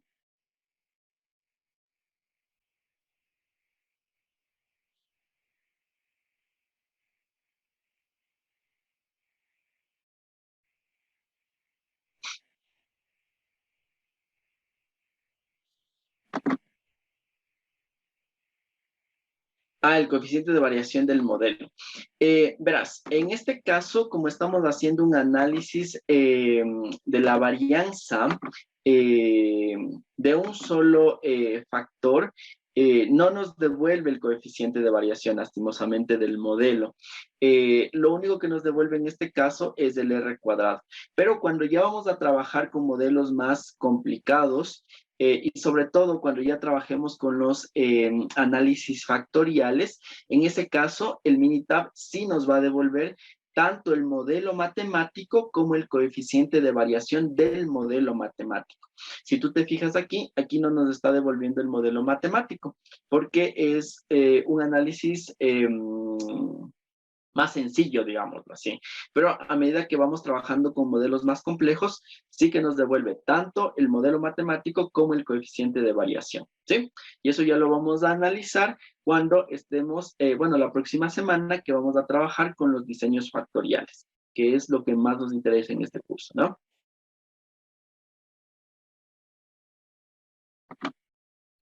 Ya, listo. Entonces, vamos a continuar. Básicamente todos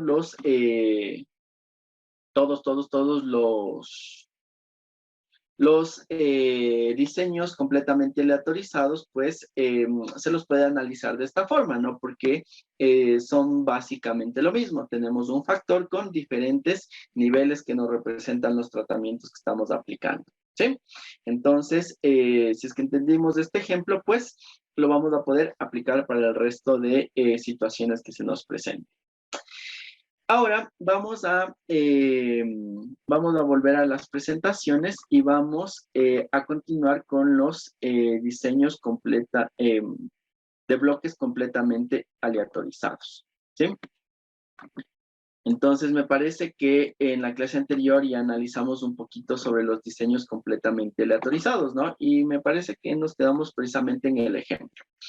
Entonces, de igual forma, en este caso, pues lo que tenemos que considerar es que en el modelo matemático, nosotros vamos a considerar también ya el efecto que tiene el factor de bloque, no únicamente el efecto que tiene el tratamiento, ¿no? Esa es la principal diferencia que encontramos entre el modelo del diseño completamente aleatorizado y el diseño de bloques. Y ahora en nuestra ANOVA vamos a encontrar otra fuente de variabilidad, que es el factor de bloqueo que estamos utilizando.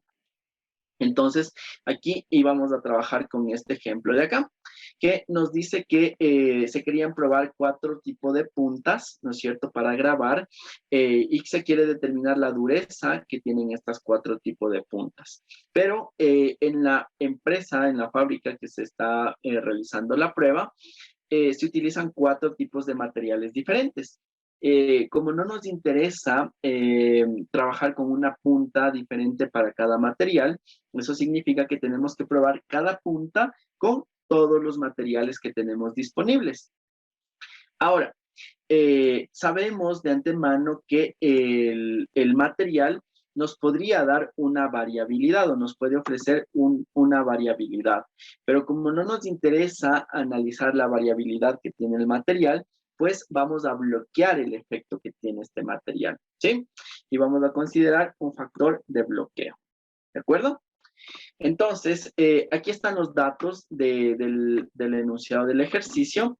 Aquí tenemos el tipo de punta que corresponde a nuestro factor. Tenemos 4 tipos de puntas, 1, 2, 3 y 4.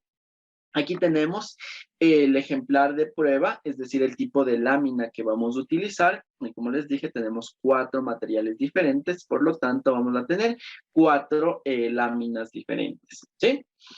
Y obviamente vamos a probar cada punta con cada lámina. Entonces fíjense en que para la punta 1 tenemos la prueba en la lámina 1, en la lámina 2, en la lámina 3 y en la lámina 4. Y así sucesivamente, ¿no? La punta 2 tenemos la prueba con las 4 láminas, la punta 3 con las 4 láminas y la punta 4 con las 4 láminas, ¿sí?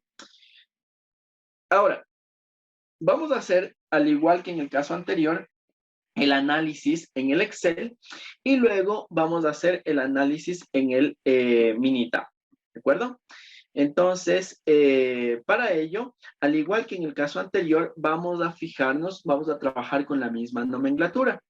Y punto representa la sumatoria en filas, es decir, en los tratamientos, en el factor de tratamiento. Y Y.J nos va a representar la sumatoria en columnas, es decir, en el factor de bloqueo, ¿de acuerdo? Tenemos 2 factores, el de tratamiento y el factor de bloqueo, ¿sí? Entonces, en este caso voy a trabajar con las 2 entradas, ¿no? Entonces, sumamos las resistencias o la dureza, bueno, la variable de respuesta en sí, en filas y tenemos la sumatoria para el factor de tratamiento, ¿no? Luego nuevamente calculamos el promedio del factor de tratamiento o de cada tratamiento y luego calculamos el cuadrado de cada uno de la sumatoria de cada tratamiento, ¿sí? Y vamos a hacer lo propio con los bloques. Entonces, sumamos todos los valores de cada bloque. Entonces, sumamos del bloque 1, sumamos del bloque 2, sumamos del bloque 3 y sumamos el bloque número 4. ¿Sí? Una vez que hemos sumado los valores de los bloques, esperen un segundito, perdón. Calculamos los tratamientos. Entonces aquí tenemos los promedios. Entonces tenemos el promedio para el bloque 1, para el bloque 2, para el bloque 3 y para el bloque 4. Y nuevamente calculamos los cuadrados de las sumatorias de cada bloque. Entonces le vamos al cuadrado la sumatoria del bloque 1, le vamos al cuadrado la sumatoria del bloque 2, del bloque 3 y del bloque 4. ¿Sí? Nuevamente necesitamos determinar una matriz auxiliar. ¿Por qué? Porque esta matriz auxiliar nos pide que calculemos el cuadrado de cada una de las observaciones, de todas las observaciones en absoluto, ¿no es cierto? Para determinar la variabilidad total. Entonces calculo el cuadrado de absolutamente todas las observaciones y esta va a ser mi matriz auxiliar. Una vez que hemos determinado las sumatorias, tanto para los tratamientos como para los bloques, hemos determinado la matriz auxiliar de todas las corridas experimentales. Vamos a calcular el factor de corrección. Este factor de corrección, como ya sabemos, es la sumatoria de todas las corridas experimentales de todos los datos elevado al cuadrado y dividido para el número total de observaciones, ¿no? Entonces aquí sumo todo elevado al cuadrado y dividido para el total de observaciones, que en este caso son 16 observaciones, ¿no? Tengo una tabla de 4 por 4, 16 observaciones. Ok, entonces con esto vamos a proceder a realizar el mismo cálculo. Entonces vamos a calcular la sumatoria de cuadrados para el factor de tratamiento. ¿Cómo se definía? Como la sumatoria de cuadrados del tratamiento menos el factor, dividido para el número de tratamientos menos el factor de corrección, ¿no? Igualito. Entonces sumo todas las sumatorias elevadas al cuadrado. Esto le divido para el número de tratamientos. En este caso tengo 4 tratamientos, entonces divido para 4 y menos el factor de corrección. Y me da 0.385. Ahora, para el factor de bloqueo vamos a hacer exactamente lo mismo. Vamos a sumar todas las sumatorias de cada bloque elevado al cuadrado, dividido para el número de bloques. ¿Cuántos bloques tengo? 1, 2, 3 y 4 bloques. ¿No es cierto? Entonces divido para 4 y menos el factor de corrección. Finalmente, para el total, sabemos que es igual a la suma de todos los cuadrados de todas las observaciones menos el factor de corrección y nos da 1.29. Ahora, el error lo determinamos con la diferencia, ¿no es cierto? Porque ya sabemos que el total, la suma de cuadrados del total va a ser igual a ¿qué? A la suma de cuadrados del tratamiento más la suma de cuadrados del bloque más la suma de cuadrados del error. Y si ya conozco estos tres, obviamente por diferencia puedo determinar la suma de cuadrados del error. Y tenemos que es igual a la suma de cuadrados total menos los cuadrados del tratamiento y menos los cuadrados del bloque. Y nos da 0.08. Una vez que hemos determinado la suma de cuadrados, vamos a determinar los grados de libertad. En este caso, sabemos que los grados de libertad para cada factor se define como el número de niveles que tiene el factor menos 1. Entonces tenemos 4 niveles, 4 niveles de nuestro factor de tratamiento menos 1 que nos da 3 grados de libertad. Acá tenemos 4 niveles de nuestro factor de bloque menos 1 que nos da 3 grados de libertad. Si es que vamos a la tablita de las presentaciones, habíamos visto que aquí podemos multiplicar, ¿no es cierto?, los grados de libertad del factor de bloque por el factor de tratamiento para determinar los grados de libertad del error. Entonces podríamos multiplicar 3 por 3 y nos da 9, ¿sí? Pero también se puede obtener por diferencia, ¿no es cierto? ¿Por qué? Porque los grados de libertad totales va a ser igual a la suma de los grados de libertad de las diferentes fuentes de variación. Entonces, si sumamos los grados de libertad del tratamiento, del bloque y del error, nos va a dar los grados de libertad total. Entonces, simplemente podemos calcular por diferencia, ¿no? Y los grados de libertad totales es igual al número total de observaciones, en este caso 16, menos 1, y nos da 15 grados de libertad. Y en este caso, los grados de libertad del error, yo lo determiné por diferencia. Entonces tengo los grados de libertad totales, menos los grados de libertad del tratamiento, y menos los grados de libertad del bloque. Y me quedan 9 grados de libertad, que es exactamente lo mismo que si hubiese multiplicado 3 por 3, ¿no? Me da 9. Entonces yo puedo calcular los grados de libertad por cualquiera de los caminos que decida, ¿no? Una vez que determinamos los grados de libertad, pues determinamos el cuadrado medio, que es bastante sencillito, ¿no? Dividimos la sumatoria de cuadrados para los grados de libertad y tenemos el cuadrado medio para todas las fuentes de variabilidad. Y ahora, vamos a determinar el factor de Fisher. tanto para el factor de tratamiento como para el factor de bloque. En este caso, el factor de Fisher lo obtenemos como el cociente entre el cuadrado medio del factor que estemos analizando dividido para el cuadrado medio del error experimental. Entonces, para el tratamiento nos da 14.44 y para el bloque 30.94. Y nuevamente determinamos la probabilidad de Fisher. Entonces utilizamos la distribución de Fisher, la distribución F. Ingresamos el factor de Fisher, grados de libertad del numerador, que en este caso es el factor de tratamiento, grados de libertad del denominador, que en este caso es el error experimental. Y nos da una probabilidad de 0.0009 para el tratamiento y 0 para el bloque. En ambos casos, si comparamos esta probabilidad con el nivel de significancia, que es de 0.05, llegamos a la conclusión de que se rechaza la hipótesis nula y nos quedamos únicamente con la hipótesis alternativa. ¿Sí? Ahora, algo que tenemos que considerar en este caso es que en realidad sí se tomó una decisión adecuada al utilizar el factor de bloqueo, al bloquear el tipo de lámina. ¿Por qué creen que sí se tomó una decisión adecuada?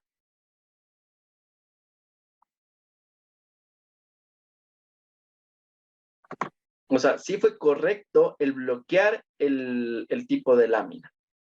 ¿Por qué diríamos que sí fue correcto?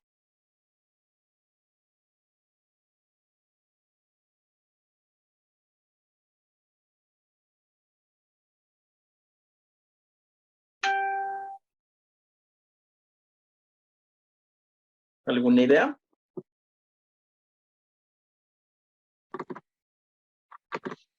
Ok. ¿Por qué se utilizan los factores de bloqueo? Los factores de bloqueo se utilizan cuando de antemano nosotros podemos conocer que tenemos un factor que nos va a modificar o va a tener diferencias significativas en la variable de respuesta. Sin embargo, no nos interesa estudiar este factor, por lo tanto tenemos que eliminar el efecto que va a tener este factor. ¿Sí? Entonces, fíjense que aquí nosotros tenemos una probabilidad de 0 y un factor de Fisher de 30, que es incluso mayor que el del tratamiento para el bloque, ¿no es cierto?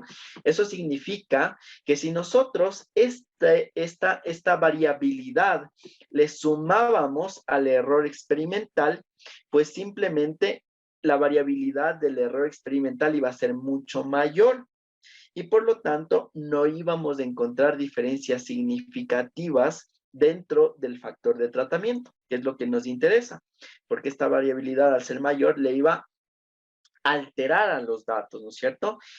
No íbamos a poder identificar claramente cuál era la variabilidad que nos está ofreciendo el factor de tratamiento, porque el bloque al ser mayor le iba a opacar a esto. Entonces, no íbamos a poder identificar claramente si es que una de las puntas nos ofrecía o no una mejor condición de trabajo. ¿Sí? Entonces, con esto claro, pues procedemos a realizar los diferentes contrastes, ¿no? Entonces, en este caso, como tenemos 3 grados de libertad del factor de tratamiento, únicamente podemos hacer 3 contrastes, ¿no es cierto? Entonces, en el primer contraste vamos a agrupar el tratamiento 1 y el tratamiento 2 y lo vamos a comparar con el tratamiento 3 y el tratamiento 4, ¿sí? Como tenemos que hacer un contraste ortogonal, fíjense en que tenemos que darles pesos equivalentes. Entonces le vamos a dar un valor de un coeficiente de 1 al tratamiento 1, un coeficiente de 1 al tratamiento 2, un coeficiente de menos 1 al tratamiento 3 y un coeficiente de menos 1 al tratamiento 4. ¿Sí? En este caso, si sumamos, nos da un valor de 0, entonces es un contraste ortogonal, ¿no? Ahora, para el siguiente contraste vamos a contrastar las primeras categorías, ¿no es cierto? Entonces vamos a contrastar el tratamiento 1 contra el tratamiento 2. Y por lo tanto, dejamos el tratamiento 3 y el tratamiento 4 fuera y le damos un coeficiente de 0. Y para el último contraste tenemos el tratamiento 3 versus el tratamiento 4, por lo tanto el tratamiento 1 y el tratamiento 2 tienen un coeficiente de 0. ¿Sí? Una vez que hemos definido los contrastes que vamos a utilizar, en este caso, vamos a calcular las matrices auxiliares, que al igual que en el caso anterior, vamos a necesitar el cuadrado del coeficiente, ¿no es cierto?, para que se eliminen sobre todo los valores negativos. Y luego vamos a necesitar el producto del coeficiente por la sumatoria de cada uno de los tratamientos, ¿no? Entonces aquí tenemos coeficiente del tratamiento 1 por la sumatoria del tratamiento 1, coeficiente del tratamiento 2 por la sumatoria del tratamiento 2 y así sucesivamente, ¿no? Entonces calculamos nuestra matriz auxiliar y ahora vamos a proceder con el cálculo de la sumatoria de cuadrados de cada uno de los contrastes. Entonces, la sumatoria de cuadrados del contraste 1 nos dice que es igual a la sumatoria de del producto coeficiente sumatoria de cada tratamiento, ¿no es cierto?, elevado al cuadrado. Y esto dividido para la suma de los coeficientes elevado al cuadrado multiplicado por el número de tratamientos, que en este caso tenemos 4 tratamientos, entonces multiplicado por 4, ¿no? Y aquí tenemos la sumatoria de cuadrados de cada uno de los contrastes. Entonces, para el contraste 1, para el contraste 2 y para el contraste 3. Nuevamente, una forma de verificar si es que estamos realizando el cálculo correctamente es a través de la suma de los cuadrados de cada contraste, que tiene que darnos igual a la suma de cuadrados del tratamiento, ¿no? Entonces aquí tenemos el mismo valor. Entonces, vamos por buen camino. Ahora vamos a determinar los grados de libertad. Como les dije, cada contraste representa un grado de libertad. Entonces, obviamente tenemos 1, 1, 1 y la sumatoria tiene que darnos los grados de libertad del factor de tratamiento, que en este caso son 3. ¿Sí? Y finalmente, pues tenemos los contrastes, los cuadrados medios de los contrastes, que es la sumatoria de cuadrados dividido para los grados de libertad. Luego determinamos el factor de Fisher, que como ya sabemos, del cuadrado medio del contraste dividido para el cuadrado medio del error experimental. Entonces determinamos todos los factores de Fisher. Y aquí ya podemos ir un poco preveyendo, el tipo de respuesta que vamos a tener, ¿no? Porque mientras más grande sea el Fisher, significa que vamos a tener una mayor diferencia y por lo tanto vamos a tener diferencias significativas, ¿no? Entonces, calculamos el factor de Fisher para cada contraste a través de la distribución de Fisher y ingresamos el factor, los grados de libertad del contraste y los grados de libertad del error experimental. Para el primer contraste tenemos una probabilidad de 0.14 que es mayor que el nivel de significancia, por lo tanto, aceptamos la hipótesis nula. Es decir, no existen diferencias entre la agrupación del tratamiento 1 y 2 versus la agrupación del tratamiento 3 y 4. Luego nos vamos al tratamiento 1 y 2 y también tenemos una probabilidad de 0.71 que es mayor que el nivel de significancia, lo que nos lleva a aceptar la hipótesis nula y por lo tanto no existen diferencias significativas, ¿no? Entre el tratamiento 1 y 2. Y finalmente tenemos el tratamiento 3 y 4 y aquí sí tenemos una probabilidad menor que el nivel de significancia, lo que nos lleva a rechazar la hipótesis nula y decir que en realidad sí existe una diferencia entre el tratamiento 3 y el tratamiento 4. Ahora, ¿qué tratamiento nos dio una mayor promedio? El tratamiento número 4. Si es que en este caso, como es lo que se buscaba, buscar el que nos dé mayor dureza, en este caso fue el tratamiento 4, entonces la mejor punta que deberíamos utilizar es la punta número 4, que es la que nos dio mayor resistencia en todos los casos. ¿Sí? Entonces, vamos a proceder a hacer el cálculo en el Minitab. Para ello, nuevamente, vamos a copiarnos la tablita de datos en una hoja adicional y vamos a ordenar los datos, ¿sí? Aquí vamos a tener que ingresar cada factor en una columna. Entonces voy a poner aquí primero el tipo de punta, le voy a poner solo como punta, y aquí voy a utilizar la lámina, que es el factor de bloque, ¿no? Vamos a poner la lámina. Y aquí la resistencia o la dureza, creo que estamos midiendo acá, que es la variable de respuesta, ¿no? Aquí como tenemos ya codificado 1, 2, 3, 4, entonces no hace falta volver a codificar, ¿sí? Entonces, lo que tenemos que hacer sí es ir poniendo la categoría que le corresponde, ¿no?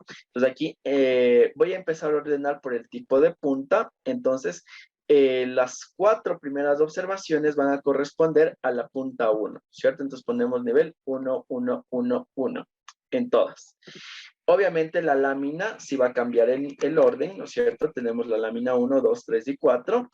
Y luego copiamos el número de, perdón, la variable de respuesta, ¿no? Todo vamos a copiar en columnas.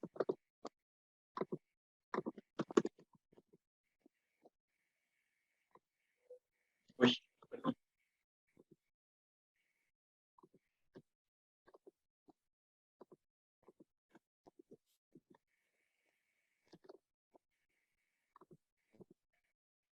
Ya. Luego, obviamente, vamos a replicar estos porque están en el mismo orden. Y finalmente vamos a ir asignando el número de tratamiento, ¿no? Entonces, las 4 siguientes observaciones corresponderán al tratamiento 2, las 4 siguientes al tratamiento 3 y finalmente las últimas al tratamiento 4. Y con esto, pues, ya tenemos listos nuestros datos para ingresar al Minitab, ¿sí? Entonces nos vamos al Minitab.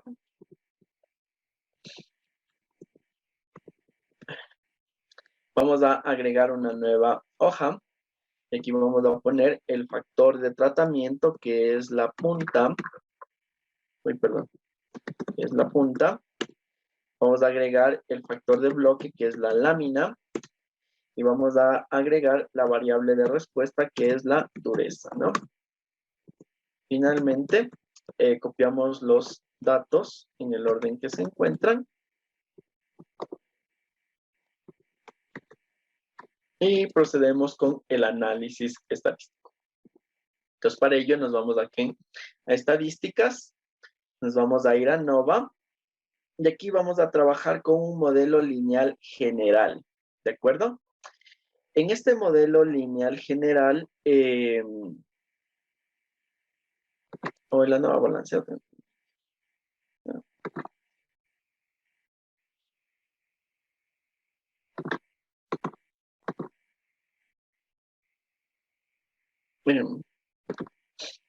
Vamos a ingresar nuestra variable de respuesta, que en este caso es la dureza, y vamos a ingresar los factores que vamos a analizar, la punta y la lámina, ¿de acuerdo? Ahora, en este caso, bueno, este es que queremos hacer una codificación, lo vamos a mantener igualita. En este caso nos vamos a ir al modelo, ¿de acuerdo?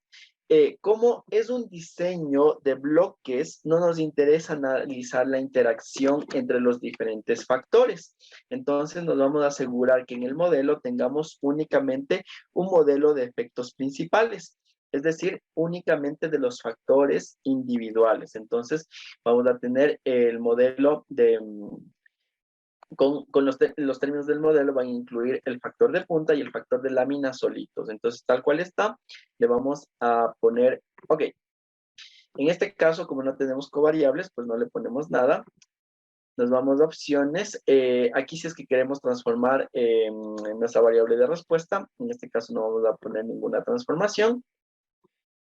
Codificación para poner niveles altos y bajos. Eso se utiliza más para modelos factoriales. Aquí no vamos a hacer nada. En los gráficos sí le vamos a pedir que nos devuelva los 3 gráficos que siempre necesitamos analizar. En los resultados, pues nos va a devolver toda esta información. Lo más importante, el análisis de la varianza. Y fíjate lo que me preguntabas antes, Percy. Aquí ya tenemos los coeficientes del modelo que nos va a entregar. Y también nos va a dar la regresión del modelo, ¿sí? Entonces aquí sí que ya vamos a tener el modelo matemático. Y nuevamente aquí le vamos a pedir que nos guarde los valores residuales. ¿Qué más?